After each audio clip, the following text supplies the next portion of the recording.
Hi, my name is Naomi Sharon Castillo Gines, and today I talk about what can you do and done in Mexico and Japan. I start with Japan. Japan is an island nation in the Pacific Ocean with dense cities, imperial palace, mountainous national parks, and miles of shrines and temples. Japan is a developed country. It's considered the third largest economy in the world today. It comes after the economies of United States and China. Its currency is the yen, and it is considered very strong worldwide, even stronger than the current dollar. Now, Mexico. Mexico is a country between the United States and Central America, now for its beaches of the Pacific and Gulf of Mexico, and its diverse landscape of mountains, deserts, and jungles. The mariachi, the gastronomy, the voladores de Papantla, the posada, the Day of the Dead, and our various celebrations of Holy Wheel are just some of the cultural expressions most associated with the Mexican. Now, I will mention some things that you can or you can't you can do in these countries. For example, number one, in most Japanese cities, you shouldn't eat while walking, while in Mexico you can. Number two, Japanese buses are private. You must go up on the back and exit through the front door next to the driver. In contrast, in Mexico, you must go up in front and go down in the back. Number three, in Japan, you don't have to hand over the money directly, as it is considered disrespectful. However, in Mexico, you can do so as it is common.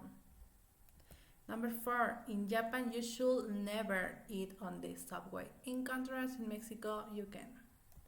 Number five, in Japan, the direction of circulation is the opposite of what we know. Vehicles move on the right, for example, in England or New Zealand, and people on the left, so you mustn't walk on the right. However, in Mexico, you can do it without problem.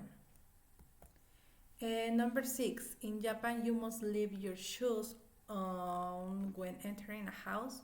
In contrast, in Mexico, you can enter house with shoes. Number seven, tipping is not a tradition in Japanese culture, and it is possible that if you leave some coins on the table, the waiter will come out behind you to let you know that you forgot money on the table. So in Japan, you shouldn't leave a tip. In contrast, in Mexico, you can leave a tip since it is something that is customary to do. And eight, you mustn't call in public unless you are wearing a face mask. Because Japanese culture is very respectful of collective well being. However, in Mexico, you can do it while covering your nose or mouth with your forearm. A face mask is not necessary. Now I will say some comparative and superlative sentence. I start with comparative. Japan is stricter than Mexico. Japan is safer than Mexico. Mexico is longer than Japan. Japan is better in education than Mexico. Now, a superlative sentence. Mexico is the most beautiful between Japan and Mexico. Japan is the richest between this and Mexico. Mexico is the cheapest when it comes to fruits, and Japan is the cleanest. And that's all. Thank you.